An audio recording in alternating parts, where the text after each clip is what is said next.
अस्सलाम वालेकुम, मैं हूं इश्तियाक गुंदल। बिलाखिर फैसला हो गया कि शहबाज शरीफ साहब पाकिस्तान के वज़ीर आज़म जबकि सदर आसिफ अली जरदारी होंगे और इसके साथ साथ जो 18वीं तरमीम है उसका जो मामला है एक दफ़ा फिर सामने आ रहा है और बज़ाहिर जो हालात वाक़यात नज़र आ रहे हैं उसके मुताबिक तो ऐसा ही लगता है कि ये जो पार्टी है ये ज़्यादा अरसा नहीं चलेगी। लेकिन होप फॉर द बेस्ट हो भी सकता है कि अब PDM वन जो थी वो जिस तरीके से नाकाम हुई और एक आम आदमी के जिस तरीके से मसाइल बढ़े और फिर उसके बाद जब 8 फरवरी 2024 को इंतखाबात हुए और दूर दूर तक नज़र नहीं आया कि पाकिस्तान मुस्लिम लीग नून या पाकिस्तान पीपल्स पार्टी को वो वोट मिले हों जिसकी वो तवक्को कर रहे थे या जो वो समझते थे कि हम हकदार हैं। और इसकी वजह सिर्फ यही थी कि एक आम आदमी जो था महंगाई ने उसकी कमर तोड़ कर रख दी और ये एक बहुत बड़ी वजह बना कि पाकिस्तान पीपल्स पार्टी और नून लीग को वोट नहीं मिले। और ये एक दफ़ा फिर जो है वो तवक्को की जा रही थी कि शायद अब जिस तरीके से बिलावल भुट्टो जरदारी साहब भी कहते थे कि मैं जो है वो पाकिस्तान मुस्लिम लीग नून के साथ इल्हाक नहीं करूँगा, इत्तेहाद नहीं होगा हमारा, और जो PDM की हुकूमत के दौरान हमने उनका साथ दिया वो हमारी सबसे बड़ी गलती थी। लेकिन उसके बाद एक दफ़ा फिर जो है पाकिस्तान पीपल्स पार्टी ने जो है वो कलाबाजी खाई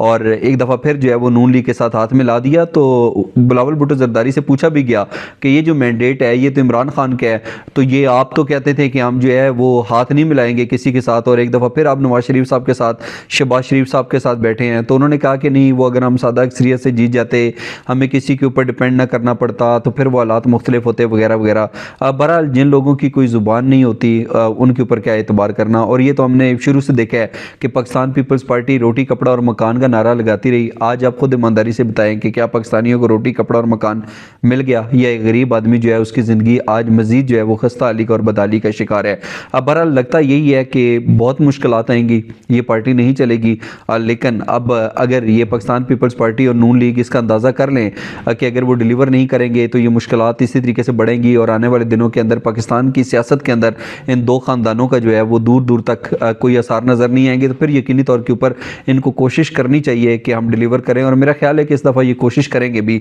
अगर नहीं करेंगे तो इंतखाबात के अंदर पाकिस्तान पीपल्स पार्टी और नून लीग दोनों ने देख लिया कि जब एक आम आदमी के मसाइल बढ़ते हैं तो फिर इंतखाबात के अंदर क्या होता है। उम्मीद की जा सकती है और तवक्को भी कि पाकिस्तानियों के वसी तर मुफाद के अंदर अब पाकिस्तान पीपल्स पार्टी और नून लीग सिर्फ इक़्तिदार के अंदर शराकत दारी नहीं करेगी बल्कि पाकिस्तानियों के मसाइल को हल करेगी। क्या ये मसाइल हल हो पाएंगे, इस हवाले से अपना कीमती फीडबैक दीजिएगा। अच्छा, दूसरा एक बड़ी मज़े की जो है वो दरख्वास्त थी, सोमवार वाले दिन भी उसको चीफ जस्टिस काजी फ़ाइज़ ईसा ने सुनना था कि ये जो इंतखाबात के अंदर धांधली हुई है इसके हवाले से एक रिटायर्ड ब्रिगेडियर हैं अली ख़ान, उन्होंने दरख्वास्त दी हुई थी कि ये जो इलेक्शन हुए 8 फरवरी 2024 को, इसके अंदर तमाम तर इलेक्शन के अंदर एक रिकॉर्ड धांधली हुई है, तो इन इंतखाबात को कलदम करार दिया जाए। उसके बाद जो चीफ जस्टिस हैं वो इंतज़ार ही करते रहे। सोमवार वाले दिन तो ब्रिगेडियर साहब अदालत आए नहीं, फिर उन्होंने SHO को भी हुक्म दिया कि ज़रा ब्रिगेडियर साहब को पता करें ना, उनको बुलाएं। ये मजाक नहीं है कि पहले आप दरख्वास्त दायर करते हैं और फिर आप वही दरख्वास्त वापस ले लेते हैं।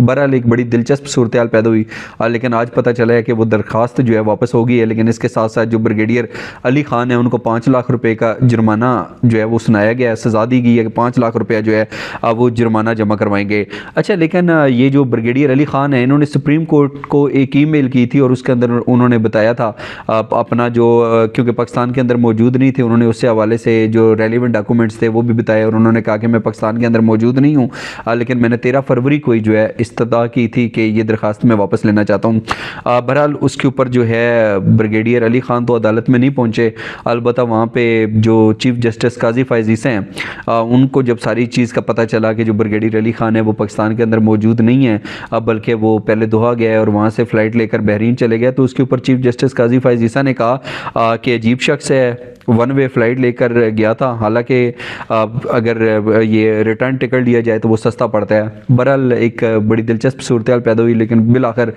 ये वाली जो दरख्वास्त है वो उसको निपटा दिया गया है। अली मोहम्मद, ये जो अली ख़ान है ये ब्रिगेडियर रिटायर्ड जो है, इनके हवाले से थोड़ा पता चला। आज वैसे ही किसी जगह के ऊपर बैठे थे, खाना खा रहे थे, तो किसी ने कहा कि यार ये जो ब्रिगेडियर अली ख़ान है, पता है इनका कोर्ट मार्शल हुआ है। वो तो कोर्ट मार्शल हुआ था, अदालत के अंदर बात भी हुई कि इशफाक परवेज़ कैनी जब आर्मी आर्मी चीफ थे, तो उस वक्त इनका कोर्ट मार्शल हुआ था। तो उन्होंने कहा कि ये जो उसामा बिन लादेन की हलाकत का मामला था एबटाबाद का, उसके अंदर जो है वो इनका कोर्ट मार्शल हुआ था। बज़ाहिर ऐसे ही नज़र आ रहा था कि शायद ये कह रहे हैं तो ठीक होगा, बट थोड़ी देर पहले मैंने इसको थोड़ा देखा तो मुझे एक ब्रिगेडियर रिटायर्ड अली खान है, उनके हवाले से पता चला कि सिविल हुकूमत के खिलाफ बगावत और फौजी सदर दफातर पर हमले की साजिश के ये मुलज़म थे। फिर इनको हार्ट अटैक भी हुआ और उसके बाद जो CMH है वहाँ पे इनको दाखिल करा दिया गया था। बहरहाल ये वाली भी एक डेवलपमेंट है। अच्छा, दूसरा आपको याद होगा कि मैंने कुछ 3 दिन पहले बताया था कि ये जो पाकिस्तान तहरीक इंसाफ की मुश्किलात हैं वो कम नहीं होंगी, बल्कि उनके अंदर इजाफा होगा। मैंने शेर अफजल मरवत और जो शुएब शाहीन के ऊपर FIR थाना कोसार के अंदर दाखिल हुई थी उस हवाले से भी बताया था, लेकिन साथ साथ मैंने ये भी कहा था कि कुछ पाकिस्तान तहरीक इंसाफ के हामी हैं, हमायत याफ्ता हैं, जो कि सोशल मीडिया के ऊपर उन सरकारी अफसरान के ख़िलाफ़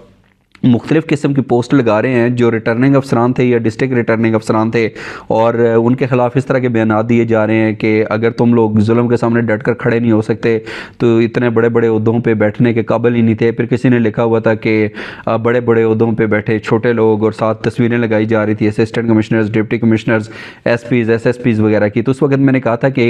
ये जो पोस्ट लगा रहे हैं उनके ख़िलाफ़ कार्रवाई होगी, और बिल आखिर आज हमने देखा कि 5 रुकनी GIT जो है वो बन गई है, जिसके अंदर FIA के एडिशनल डायरेक्टर जनरल जो हैं वो भी शामिल हैं। इसके साथ साथ ISI और IB के जो अफसरान हैं वो भी शामिल हैं, और इसके साथ साथ